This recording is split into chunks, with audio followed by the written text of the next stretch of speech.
So once again welcome back to Excellence Second with a new video. और आज की video में हम डिस्कस करने वाले हैं Cambridge international as and A level chemistry 9701। तो अगर आप मेरी पॉकेट गाइड प्रीवियस वीडियो देखकर आए हो for biology so that's amazing. अगर नहीं देखे and you are having A level biology तो प्लीज़ वो पॉकेट गाइड की वीडियो लाजमी देख लो। मैंने पॉकेट गाइड सेशन अनाउंस कर दिया था, तो उनकी सारी वीडियोस तुम देख लो, ठीक है, ताकि तुम्हें आइडिया हो कि कैसे जो है वो अपना पेपर एग्जाम देना है। क्या क्या नेसेसरी इन्फॉर्मेशन है मुझे जो लगता था कि बच्चों को पता होनी चाहिए वो सारी भी मैं उस वीडियो में बता चुका हूँ। Plus in this video will discuss only chemistry A level 9701 इसका कोड है, ठीक है। Now without wasting any time let's start with the component discussion. हम सबसे पहले डिस्कस करते हैं कि हमारे पास ए लेवल केमिस्ट्री में कितने पेपर्स हैं। तो हमारे पास ए लेवल केमिस्ट्री में उतने ही पेपर्स हैं जितने हमारे पास ए लेवल बायोलॉजी में थे, और उतनी पेपर हमारे पास ए लेवल फिजिक्स में है।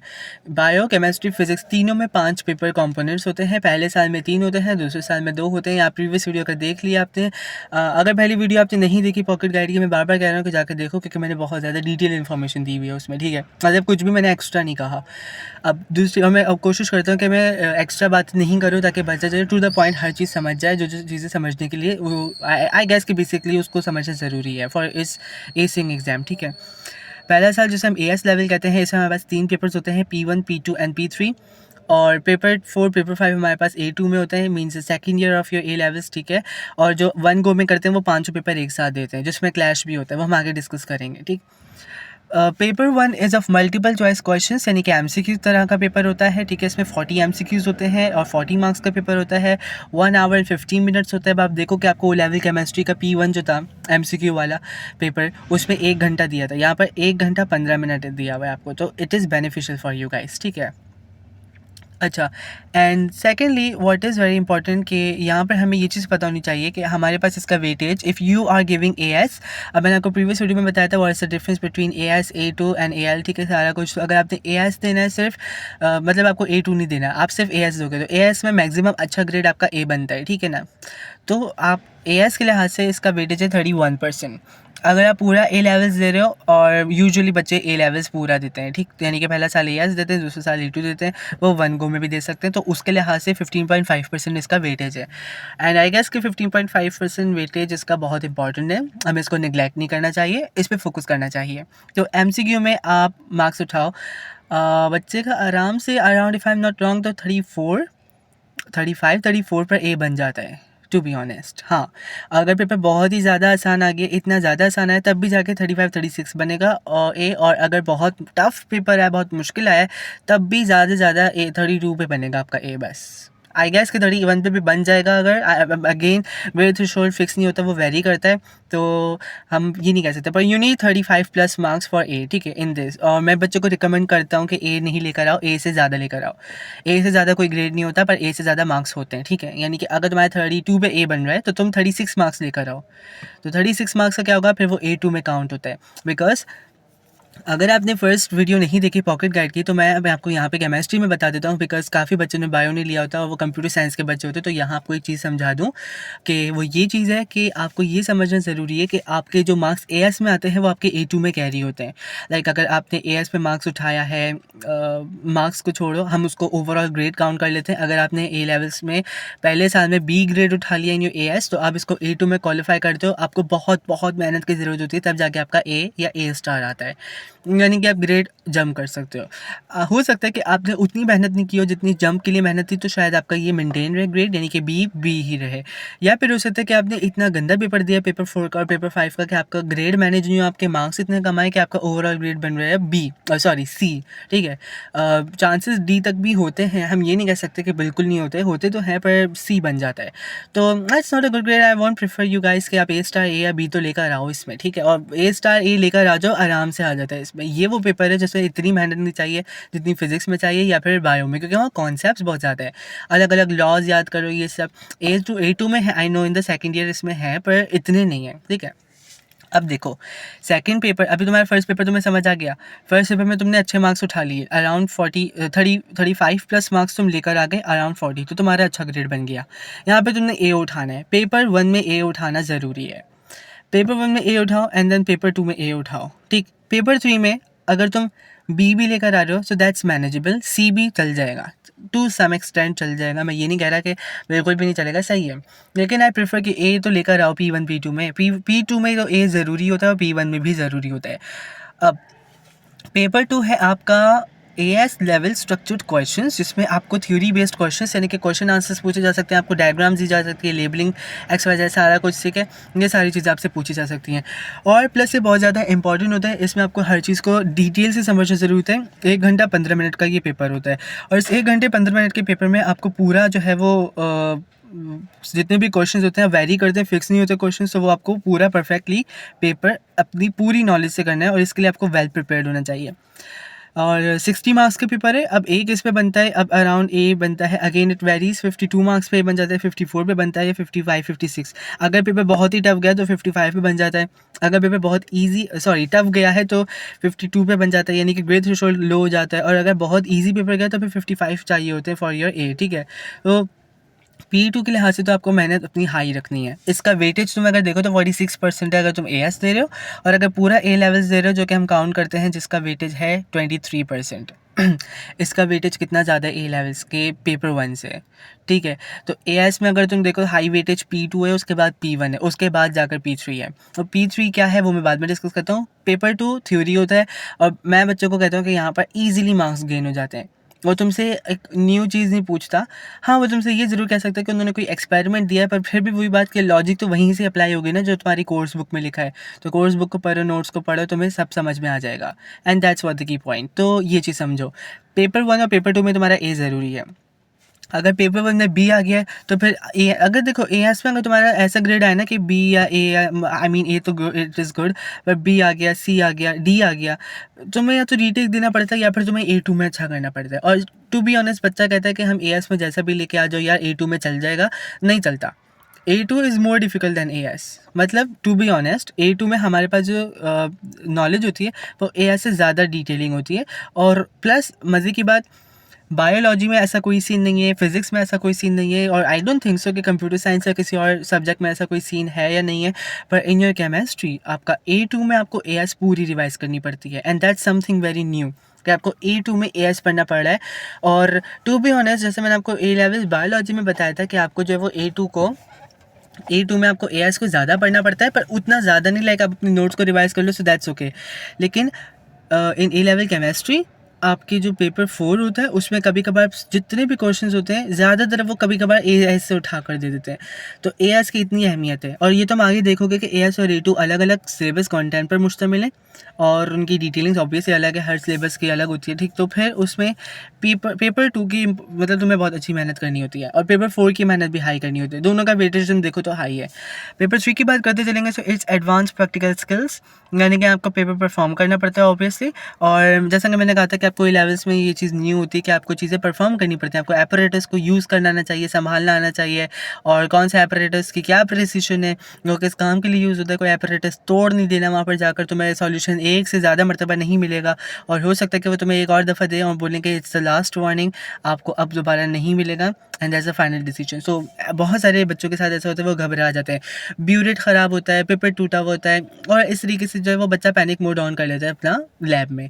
तो वहाँ पैनिक मोड ऑफ करके जाना एग्जाम में, और साथ ही साथ रिलैक्स होकर करना। मैंने फिर बताया कि इसका वेटेज है 11.5% A लेवल्स में, और AS की बात करोगे तो फिर 23% है।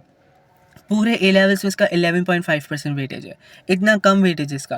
तो यहाँ अगर तुम B भी लेके आ गए तो चल जाएगा, C पे भी मैनेज होगा, C पे मैनेज हो जाएगा, तुम A लेकर आ जाओगे ईजीली। ओके, और ये 40 मार्क्स का पेपर है, तो 40 मार्क्स के लिहाज से इसका भी ग्रेड थ्रेशोल्ड वेरी करता है थोड़ा। 2 क्वेश्चंस होते हैं इसमें, 1-1 घंटे दिए जाते हैं। अच्छा, मज़े की बात ये कि आपको जो फिज़िक्स है ना उसमें और बायोलॉजी में क्वेश्चन 1 और क्वेश्चन 2 होता है पेपर 3 में, जो कि आपको 1-1 घंटे में करना पड़ता है। लेकिन केमिस्ट्री में आपको कभी कभार 3 क्वेश्चन दे देते हैं, जैसे कि 3 क्वेश्चन इस तरह से कि पहला क्वेश्चन दे दिया उन्होंने टाइट्रेशन का, दूसरा क्वेश्चन दे दिया तो उन्होंने रिडॉक्स रिएक्शन का, तीसरा उन्होंने दे दिया आइडेंटिफिकेशन ऑफ गैसेस का या आयंस एंड कैटायंस का। तो वहाँ तुम फंस जाओगे। अब मसला क्या है, पैनिक मोड ऑन करके जल्दी जल्दी नहीं करना। बच्चा कहता है कि 2 घंटा है और 2 घंटे और 3 क्वेश्चंस करने, और तीनों क्वेश्चंस नहीं करने, तीनों प्रैक्टिकल्स करने, तो वो जल्दी जल्दी करता है। अब यहाँ पर देखो कोई स्ट्रेटजी अप्लाओ ना कि अब तुम अपने आप को स्मार्ट वर्किंग के या एफिशिएंट वर्किंग के थ्रू इम्प्रूव करो। इस तरह देखो, पहले तुम टाइट्रेशन कर लो, टाइट्रेशन इज़ नॉट डिफ़िकल्ट। जब तुम टाइट्रेशन कर लोगे ना, उसकी 3 से 4 या आई गेस 4-5 भी बहुत रहेंगी होंगे कि तुम अगर प्रैक्टिस करो अपनी लैब में, ठीक है। अगर तुम स्कूल में तो स्कूल लैब या जहाँ कोचिंग जा रहे हो वहाँ की लैब में 4 से 5 मरतबा टाइट्रेशन की प्रैक्टिस करो, हो जाएगा, आराम से पता चल जाएगा। बाकी यूट्यूब वीडियोज़ पर देखो भी कि टाइट्रेशन करवाते कैसे, वरना मेरे लिए पॉसिबल हो तो मैं लैब में जाकर फिर टाइट्रेशन वगैरह करवा कर बता दूँगा, ठीक है। और टाइट्रेशन करना ज़रूरी है, वो क्वेश्चन आता है अक्सर। और उसके अलावा रिडॉक्स, देखो टाइट्रेशन के बाद फ़ौरन रिडॉक्स कर लो तो अपना तुम्हारा टाइम मैनेज हो जाएगा। लाइक तुमने 20 मिनट में भी अगर टाइट्रेशन किया, जो कि बहुत होता है, 20 मिनट बहुत होता है टाइट्रेशन के लिए। लेकिन फॉर सपोज अगर तुमने आधा घंटा ले लिया टाइट्रेशन में, तो उसके बाद भी तुम्हारे पास आधा घंटा बचा है फॉर योर रिडॉक्स। और ज़रूरी नहीं है कि तुम गैसेस और एनाइन और केटाइन वाली जो ये होते हैं आपके गैसेस आइडेंटिफिकेशन या आइंस आइडेंटिफिकेशन, तो उसमें तुम्हें 1 घंटा लगे। हो सकता है कि तुम उसमें 40 मिनट लगे, तो तुम्हारे पास बाकी टाइम बच भी तो रहा है। तो इस तरह पैनिक मोड ऑन नहीं करना होता। प्लस यहाँ पर पेपर 3 में ईज़िली मार्क्स आ जाते हैं, बस बच्चा अगर केमिकल वगैरह एहतियात से यूज़ करे, एहतियात करना बहुत ज़रूरी होता है। और बाकी सारे सीन भी सेम है, ठीक है। यानी कि आपका पेपर 1 है, पेपर 2 में आपका ए बनना चाहिए। मैं फिर बता रहा हूँ कि ए अगर नहीं बना तो फिर तुम रिस्क पर हो, क्योंकि अगर तुम्हारा यहाँ ही नहीं बनेगा तो A2 में मेहनत चाहिए। A2 में इतनी मेहनत करोगे तुम पागल हो जाओगे, इससे बेहतर है AS में मेहनत करके ए लेकर आ जाओ। तो A2 में तुम्हें उस लेवल की मेहनत नहीं करनी पड़ेगी कि तुम्हारा ए बनेगा, इम्प्रूव करो, मज़ीद इम्प्रूव करो, A स्टार बन जाएगा बस, ठीक है। तो बेस्ट सीन हो गया। फिर अगर तुम्हारे यहाँ पे बी भी आ गया जस्ट इन केस, तो चल जाएगा, तुम इसको ए बना लो, A स्टार बना लो। It's not impossible for you to make it A star बन सकता है, ठीक।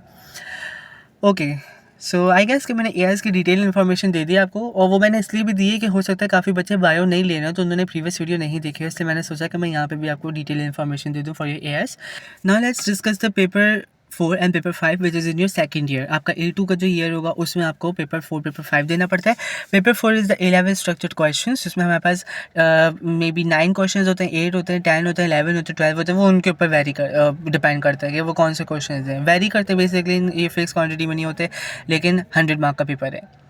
अब तुम सोचोगे कि 100 मार्क का पेपर है तो इसका मतलब तुम्हारा ए आना चाहिए 90 पर या 80 पर। नो, यहाँ पर सीन ईजी है थोड़ा। यहाँ पर आपको आएगा, आई डोंट थिंक सो कि मैंने एक वीडियो पे बच्चे का कमेंट पढ़ा था, मेरा एक चैनल था उस पर मैंने एक वीडियो डाली थी ए लेवल गाइड्स की, तो उसमें बच्चों ने कहा था ये केमिस्ट्री के, आई थिंक सो कि मैंने कमेंट पढ़ा था, वहाँ गए थे कि 58 पर ए बन जाता है।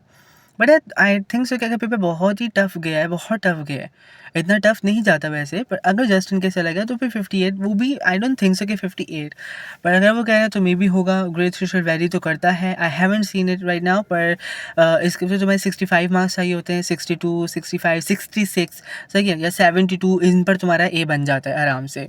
और आई डोंट थिंक सो कि तुम इतना साल पढ़ रहे हो तो तुम्हें जो है वो 50 मार्क्स भी नहीं ला सकते तुम 100 में से। ऑब्वियसली 50 से तो ज़्यादा ही लेके आओ फिर, सही है।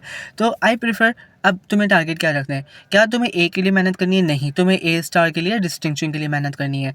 अगर डिस्टिंक्शन या डिस्टिंक्शन नहीं भी आई तो ए स्टार के लिए मेहनत करनी है। देखो, कभी भी ए पर नहीं जाओ, ए से ज़्यादा पर जाओ। व्हाट आई मीन टू से, मार्क्स फोकस करो। अगर 66 पे, फॉर सपोज 100 में तुम 66 मार्क्स लाओगे तो तुम्हारा ए बन रहा है, तो तुम 66 क्यों लेके आओगे? तुम्हें फिर 80 लाने चाहिए, ताकि मज़ीद मार्क्स ऐड अप होके तुम्हें फाइनल ग्रेड ए स्टार दें। And that's very very good possibility कि तुम्हारा स्ट्रॉन्ग ग्रेड होगा, स्ट्रॉन्ग मार्क्स होंगे, तो तुम्हारा ए स्टार से तुम्हें कोई नहीं रोक सकता, ठीक है। सेकेंडली, 38.5% इसका वेटेज है। तो अब मुझे बताने की ज़रूरत नहीं है कि तुम्हारे पूरे ए लेवल में तुम्हें सबसे हाई फोकस किस पे रखना है। इन एएस आपके पास कोई चांस नहीं होता कि आप पेपर 4 दे सको, तो आपको हाई चांस अपना P1 P2 पे रखना पड़ता है। लेकिन A2 उसमें आपको पेपर 4 पे हाई फोकस करना पड़ता है। प्लस बच्चा इंप्रूव करने के लिए ऑब्वियसली अब तुम्हारे जो 30 मार्क्स है पेपर 5 के, तुम वो भी नहीं गवाओगे, तो तुम्हें वो भी लेने होते हैं, इसलिए उसके लिए भी बच्चा मेहनत करता है। और पेपर 5 बच्चे क्या काम करते हैं, बच्चा ना एंड में पेपर 5 पढ़ता है और पूरा साल पेपर 4 पढ़ता है। दे थिंक सो, क्योंकि मैंने बच्चों से पूछा भी था, वो अपनी स्ट्रेटजी बताते हैं कि सर हम पूरा साल हाई वेटेज को कवर करते हैं और एंड के डेज में, यानी कि 1 महीना पहले हम पेपर 4 को भी पढ़ना, पेपर 5 को भी पढ़ना स्टार्ट कर देते हैं, जिसका वेटेज बहुत कम है, 11.5% वेटेज है पेपर 5 का। तो इससे क्या होता है कि उनका पेपर 5 भी आ जाता है, पेपर 4 भी सही रहता है। This is also good thing. लेकिन अगर तुम्हें पेपर 5 पहले करना है ताकि तुम्हारी उससे जान छूट जाए, तो वो पहले कर सकते हो, मतलब तैयारी अपनी उसकी पहले रखो और फिर तुम पेपर 4 की तैयारी रखो। पेपर 5 हमारे पास होता है प्लानिंग, एनालिसिस एंड एवेलुएशन, जिसका आप अच्छा, पेपर 4 को आपको 2 घंटे दिए जाते हैं। तो आई थिंक सो कि आपका जो है वो क्वेश्चंस हो जाने चाहिए 2 घंटे में, ये बहुत होते हैं। और आपको जो है वो स्पीड से लिखना पड़ता है, क्लियरली लिखना पड़ता है, छोटी छोटी चीज़ों का ख्याल रखना पड़ता है, वो मैं आपको अभी आगे बताता हूँ। पेपर 5 होता है प्लानिंग एनालिसिस एंड एवेल्युएशन, और इसमें आपको 1 घंटा 15 मिनट मिलते हैं। अब फिर वही बात कि यहाँ पर हमें अब 30 मार्क्स का पेपर होता है, ठीक है, 2 क्वेश्चंस होते हैं और आपको सिर्फ 2 क्वेश्चंस ही दिए जाते हैं। यहाँ पर 3 क्वेश्चंस नहीं बनते, 2 ही दिए जाते हैं आपको मैक्सिमम। 11.5% इसका वेटेज है, सेम एज फॉर पेपर 3। लेकिन यहाँ पर क्या चीज़ है, देखो एआईएस में तो हम प्रैक्टिकल परफॉर्म कर रहे थे, तो हम खुद से परफॉर्म करके प्रैक्टिकल फिर दे रहे थे। यहाँ पर परफॉर्मेंस की रिक्वायरमेंट नहीं है, यहाँ पे तुम्हें परफॉर्म करके दिया हुआ है, तुम्हें लिखा हुआ है, डिटेल इन्फॉर्मेशन दी हुई है। जैसे ओ लेवल्स का केमिस्ट्री का एटीपी होता था ना पेपर 4, इस तरह से ही है प्लानिंग एनालिसिस एंड इवैल्यूएशन। अब ऑफ कोर्स के उस लेवल का नहीं, क्योंकि वो लेवल से ये लेवल से जाहिर सी बात है इट्स A2, तो फिर तुम्हें सारी डिटेल इन्फॉर्मेशन की रिक्वायरमेंट होती है। सेकेंडली कि यहाँ पर तुम्हारा ए आना ज़रूरी है, 30 मार्क्स है तो अराउंड मे बी 22 पर ए बन जाता है या 23 पर ए बनता है। अब अगेन ग्रेड थ्रेशोल्ड वेरी करता है, तो मेरे हर वर्ड पर क्लियरली नहीं जाना, मैं एग्जैक्टली प्रॉपरली नहीं बता पाता, पर स्टिल मेरी इन्वेस्टिगेशन फिर भी काफ़ी हद तक थोड़ी बहुत सही रहती है। बहरहाल खुद देख लेना कि ग्रेड थ्रेशोल्ड किससे बनता है, 22 पर बन जाता है ए, आराम से बना लेना। और इसका वेटेज कम है लेकिन इस पर फोकस ज़्यादा करना। और तुम पेपर 4 पेपर 5 दोनों में एक चीज़ ऑब्जर्व करो, इसमें clearly it's written that the questions are based on the A level syllabus content knowledge of material from the AS level syllabus content will be required. Clearly लिखा हुआ है कि आपको सिर्फ A2 की रिक्वायरमेंट नहीं है, आपको एएस की जो नॉलेज है ना, आपको उसकी भी रिक्वायरमेंट है। और आता है आपको आपने जो पेपर 3 के नोट्स बनाए थे ना, कि आपने टाइट्रेशन कैसे की थी, आपने आइडेंटिफिकेशंस कैसे की थी, अब आपको पेपर 5 में भी वो सारी चीज़ें याद करनी है, अब वापस से गो थ्रू करना है, उसको रिवाइज करना है, ये चीज़ बहुत इंपॉर्टेंट है।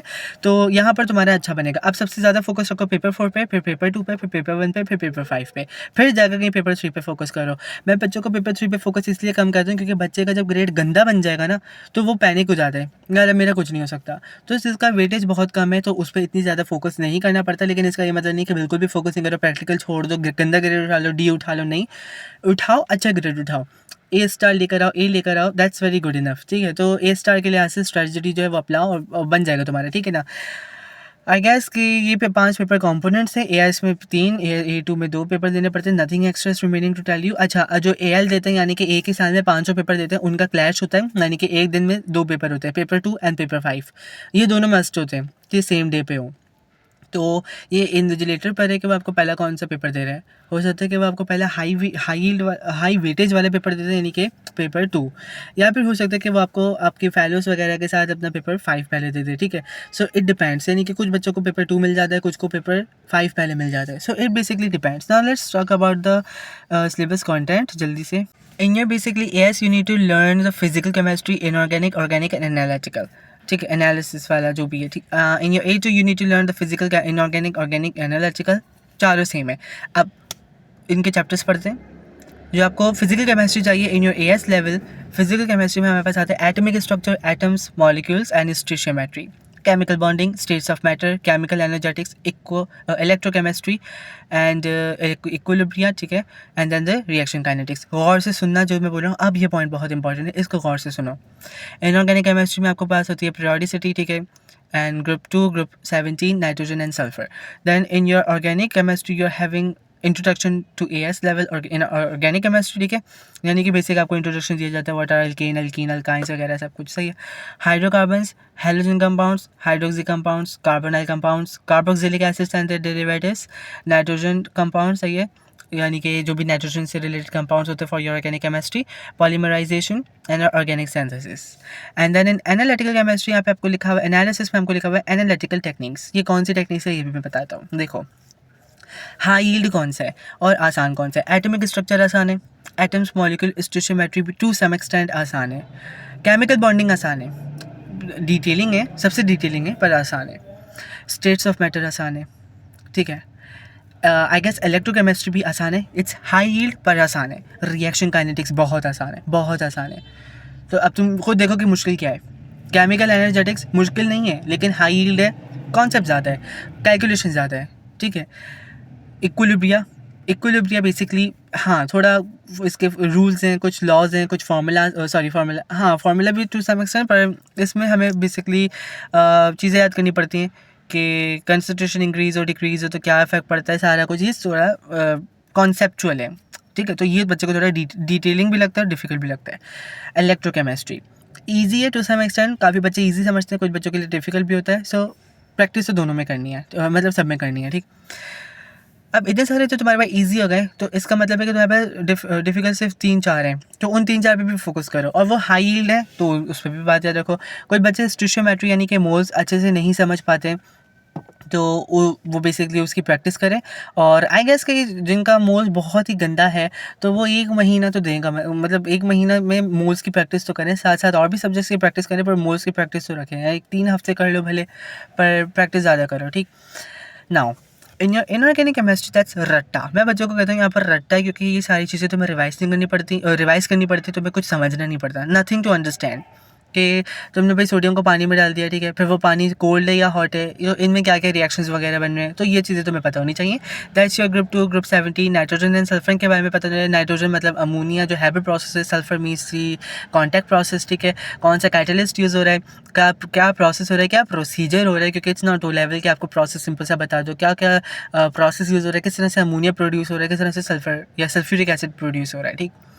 इन organic chemistry it is also very important. अपनी ऑर्गेनिक केमिस्ट्री के यहाँ पर बेस अच्छी कर लोगे तो A2 में ऑर्गेनिक केमिस्ट्री आसान रहेगी, क्योंकि A2 की ऑर्गेनिक केमिस्ट्री ए से टू सम एक्सटेंट डिफरेंट है, मतलब हम कह सकते हैं, ठीक। In organic chemistry you are having introduction alkane alkene alkyne वगैरह का, हाइड्रोकार्बन्स क्या होते हैं, ठीक है, सारी इन्फॉर्मेशन। अच्छा, क्या यूजेस ऑफ अल्केन पता होने चाहिए। पैराफिन कहते हैं उसको, वो फ्यूल्स वगैरह में यूज़ होता है, या XYZ saturated unsaturated, of course you need to know each and everything.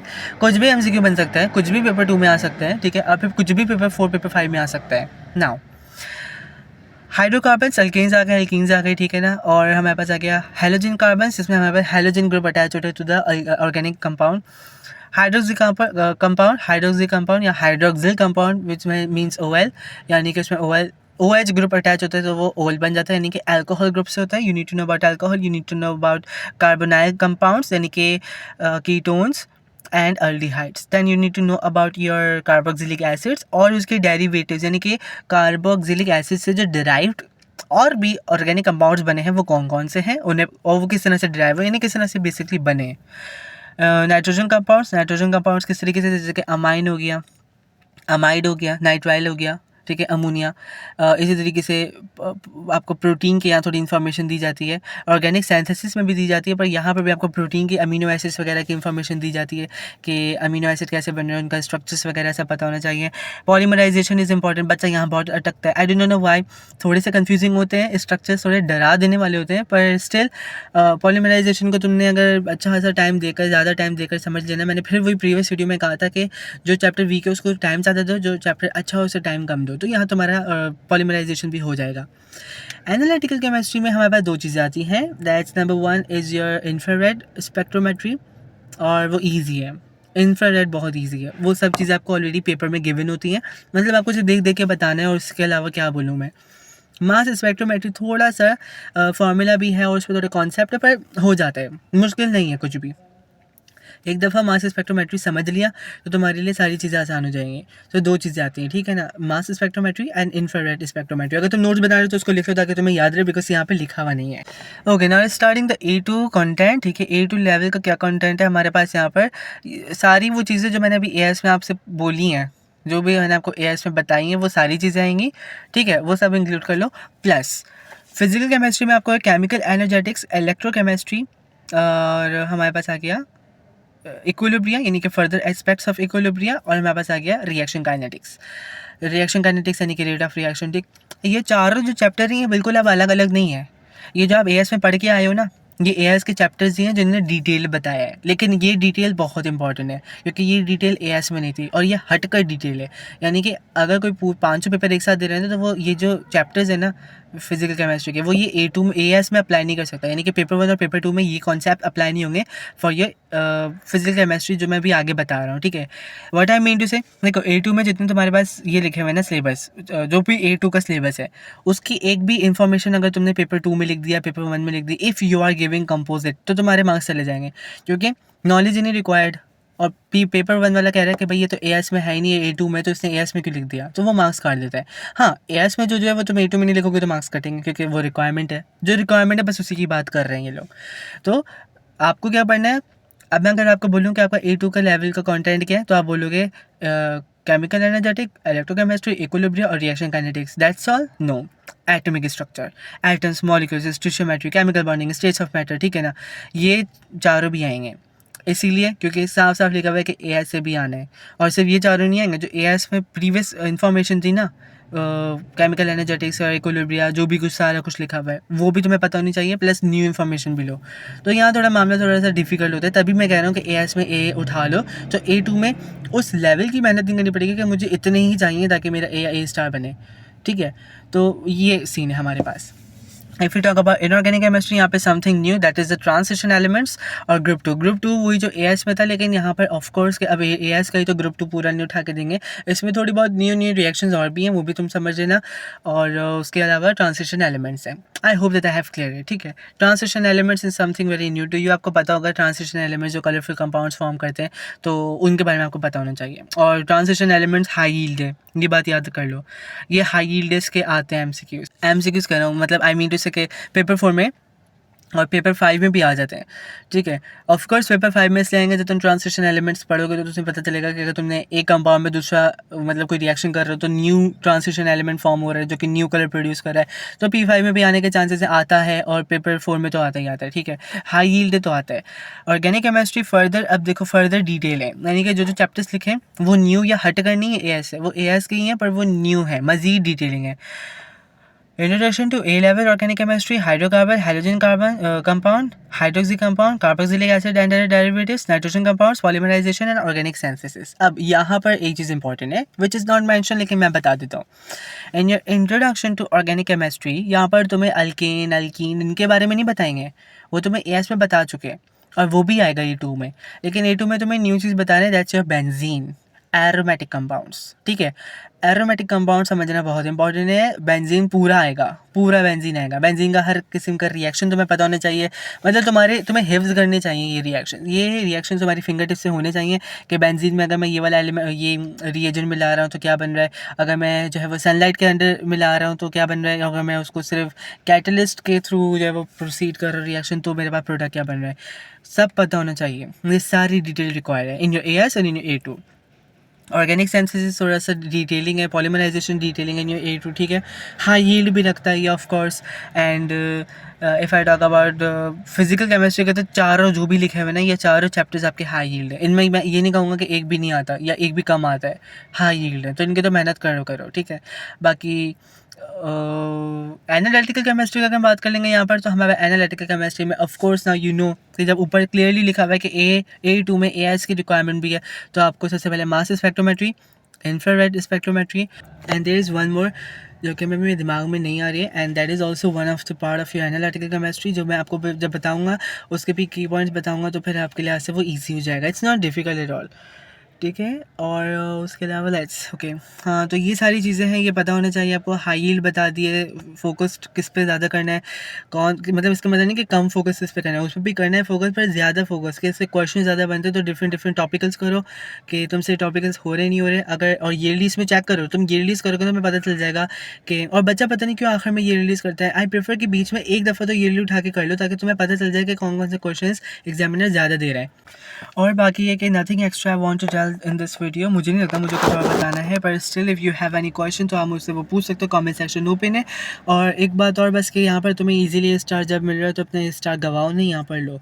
And I prefer कि इस तरह से प्रिपरेशन करो अपनी ये लेवल के लिहाज से केमिस्ट्री में, ताकि तुम्हारे अच्छे मार्क्स आएँ, because it's nothing more than like बेहतर रीटेक से कि तुम जो वो पहले अटैम्प्ट में अच्छा करो। तो AS में लेकर आ जाओ A, ठीक है। A2 में लेकर आ जाओ A स्टार। A2 में A भी बहुत अच्छा है, पर A स्टार की प्रेफरेंस रखो अपनी, ठीक है। अच्छा एक बात और, P1 में अगर तुम्हारा A बन रहा है, ठीक है, या देखो MCQs ईजी होते हैं, मुश्किल नहीं होते, फिर भी अगर मुश्किल समझो तो फिर वो अलग बात है, लेकिन ईजी समझो। A ले आओ, टू सम एक्सटेंट B भी आ गए तो ठीक है, पर A का फोकस A का रखो।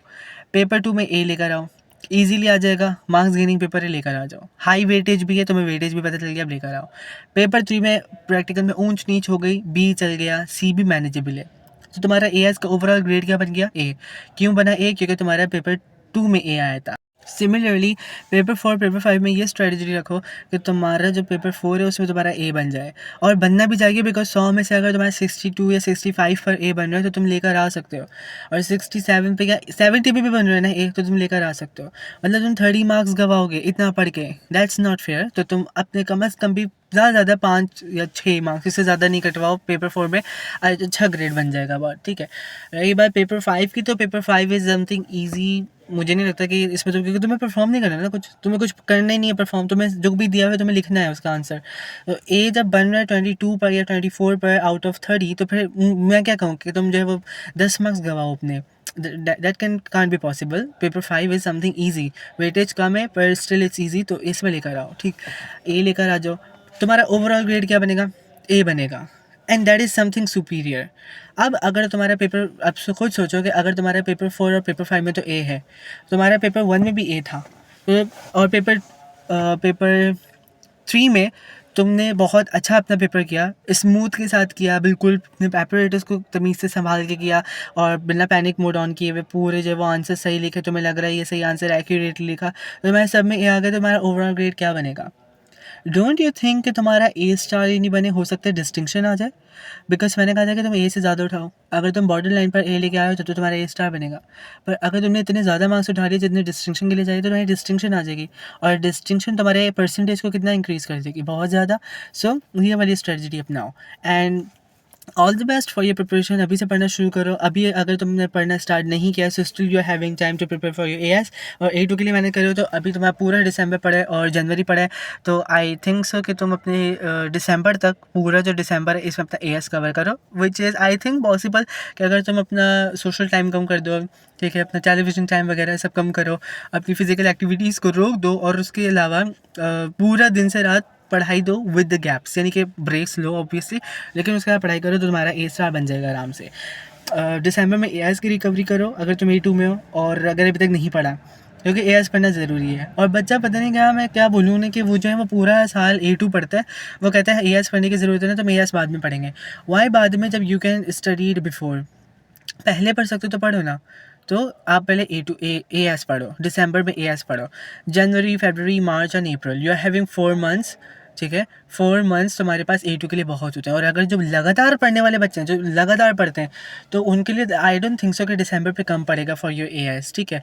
लेकिन अगर तुम बहुत सुस्ती से पढ़ रहे हो, इस तरह पढ़ रहे हो, देन आई वुड से कि तुम्हें अपनी एएस की प्रिपरेशन रखनी है, कि अगर तुम्हें लग रहा है कि कोई चैप्टर है जो तुम्हारा वीक है, उसकी मेहनत करो दिसंबर में। बाकी चैप्टर्स को जो तुम्हें लग रहा है इजी है या तुमसे हो पाएंगे, तुम्हें लग रहा है सीरियसली या तुम कर लोगे, और फिर उसको छोड़ दो। फिर जनवरी फरवरी मार्च अप्रैल 4 महीने अपनी प्रिपरेशन रखो A2 पे। किस तरह की प्रिपरेशन है मैं बता चुका हूँ, मुझसे काफ़ी बच्चे यही क्वेश्चन पूछते हैं, मैंने पॉकेट 1 गाइड में भी दिया था कि कई मुझसे लोग बच्चे पूछते हैं कि सर हम कितना टाइम पढ़ें। तो बेसिकली हमें ये नहीं देखना कि हमें कितना टाइम पढ़ना है, हमें देखना है कि हम कितना टाइम जो पढ़ रहे हैं वो एफिशिएंटली पढ़ रहे हैं, क्या पढ़ रहे हैं। कि बच्चा 10 घंटे पढ़ रहा है लेकिन उसको अभी तक कुछ भी समझ नहीं आया, वो पूरा चैप्टर 2 चैप्टर वो 10 घंटे में पढ़ रहा है, उसे समझ नहीं आया 2 चैप्टर के, उसे टॉपिकल्स नहीं हुए, तो उसके 10 घंटे भी बर्बाद हो गए, क्योंकि उसने पूरा पढ़ा और टॉपिकल्स फिर भी नहीं हुए। तो इससे बेहतर है कि आप 3 घंटे 4 घंटे अपनी एक चैप्टर को दो, मैक्सिमम 5 घंटे या ज़्यादा से ज़्यादा 6 घंटे, अगर तुम्हें लग रहा है कि तुम कर सकते हो, ठीक है, मतलब तुम्हें लग रहा है कि तुम्हारा ऑलरेडी है सही है ये पेपर। अगर तुम ये कह रहे हो कि भाई सर ने कहा था कि हाई यील्ड है और ज़्यादा फोकस करना है उस पर, तो फिर उस पर तो तुम अपना आराम से ज़्यादा फोकस इस तरह से कर सकते हो कि उसकी ज़्यादा प्रिपरेशन करो। व्हाट आई मीन टू से कि यहाँ पर तुम अपना जो है वो 1 हफ्ता भी लगा सकते हो, पर स्टिल देखो अभी तुम्हारे पास जो टाइम है उसको वेस्ट नहीं करो। और अगर तुम्हें लगता है कि तुम बाद में कवर कर लो, लेकिन जनवरी या फरवरी या मार्च, तो दैन इट्स ओके। मतलब ये नहीं कह रहा मैं कि बिल्कुल भी ओकेश नहीं है, you can do ahead for it, लेकिन स्टिल प्रिपरेशन ऐसी रखो कि जब तुम्हारे पास टाइम है तो तुम उसे कर लो, बाकी टाइम पे नहीं छोड़ो। और आई वुड से कि पास पेपर्स की प्रैक्टिस रखो। अच्छा, बच्चे इस तरह भी कंफ्यूज होते हैं, मुझसे कहते हैं कि सर हम पास पेपर करें नहीं करें। तुम अपना टॉपिक पूरा पढ़ो, पूरा डिटेलिंग चैप्टर पढ़ो। अगर तुम्हें लगता है ईजी चैप्टर है तो 1 घंटा दो ज़्यादा, ठीक है। और तुम्हें लगता है मुश्किल चैप्टर है तो फिर उसको 1 दिन दे दो, ठीक है। 1 दिन देना आई नो कि अगर तुम CI से 2-4 दिन पहले या 1 महीने पहले सुन रहे हो तो ये तो चीज़ बहुत फ़ज़ूल है, ये शेड्यूल ही नहीं है तुम लोगों का। लेकिन अगर तुम्हें लग रहा है कि अभी क्योंकि बहुत सारा टाइम है, तो तुम 1-2 दिन दे सकते हो अपने एक चैप्टर को। अगर तुम्हें मुश्किल लग रहा है वो चैप्टर, जैसे केमिकल एनर्जेटिक्स का बच्चे जो है वो 1 हफ्ते ले जाते हैं क्योंकि उन्हें वाक़ई में मुश्किल लगता है, एंड दैट्स ओके। आप अगर अपनी प्रिपरेशन को अच्छी करना चाह रहे हो, so that is nothing bad, फिर तो बहुत अच्छी चीज़ है ये, तो इसको कर लो, दैट्स ओके, ठीक है। और अच्छे मार्क्स आ जाएंगे, अच्छे मार्क्स आएंगे, इससे ज़्यादा में और क्या चाहिए, बस दैट्स द थिंग। रही बात इसकी कि टॉपिकल्स करने हैं या ईयरलीज, तो उसमें भी मैं बता दूंगा, ईयरलीज बाद में करो, टॉपिकल्स थोड़े पहले करो, पर स्टिल अपना फोकस टॉपिकल्स पे हाई रखो, ठीक है। यानी कि एक चैप्टर कर लिया, फिर उसका तुम टॉपिकल करो, फिर तुम दूसरा चैप्टर कर लिया, टॉपिकल करो। तुम ईयरली में तुम्हें इतना फ़ायदा होगा कि तुम्हारे पास कुछ कॉन्सेप्ट्स तुम जो है वो खुद कॉन्सेप्ट्स करके दोगे, और कुछ तुम्हारे पास ऐसे क्वेश्चन होंगे जो कि लाइक MCQs या थ्योरी बेस्ड क्वेश्चन है, प्रैक्टिकल से, तो वो ऑलरेडी एग्जामिनर ने दिए हुए तुम्हें, यानी कि वो पास पेपर्स में ऑलरेडी थे और तुमने सिर्फ देखकर उसको ईजिली कर लिया। पर अगर तुम्हें ये करना है कि समथिंग न्यू इज़ कमिंग, तो तुम वो भी कर लो क्योंकि तुम्हारा कॉन्सेप्ट क्लियर है। So everything is all about concept, अपना कॉन्सेप्ट क्लियर करो, बाकी nothing is difficult. I don't want to just say anything extra. तो ये है सारा कुछ। फिर भी कोई कंफ्यूजन है तो मुझे इंस्टाग्राम पे लाजमी फॉलो करना, वहाँ DM करना, and also do subscribe this channel, do not forget to click on the bell icon, ताकि बाकी की पॉकेट गाइड वीडियो आपको मिलती रहे। अब नेक्स्ट पॉकेट गाइड वीडियो सिर्फ A लेवल फिजिक्स ही नहीं है, मैं आपको और भी दूंगा, लाइक आपको A-levels की और स्ट्रेटजीज बताऊंगा कि किस तरह से आप स्कोरिंग कर सकते हो। और मुझसे बच्चे ये भी कह रहे थे कि क्या ये सिर्फ A-levels वालों के लिए, तो फिलहाल तो A-levels वालों के लिए, मैं O-levels वालों के लिए डिसाइड करके बता दूंगा। और लाजमी व्हाट्सएप चैनल पे व्हाट्सएप चैनल को फॉलो कर लेना, और व्हाट्सएप पर मैसेज कर देना या इंस्टा पर DM कर देना अगर कहीं पर भी कन्फ्यूजन है। तो हम इस वीडियो पर भी वैसे कमेंट कर सकते हो। So will see you in the next video. Preparation start करो, and I want your A star. So till that, take care.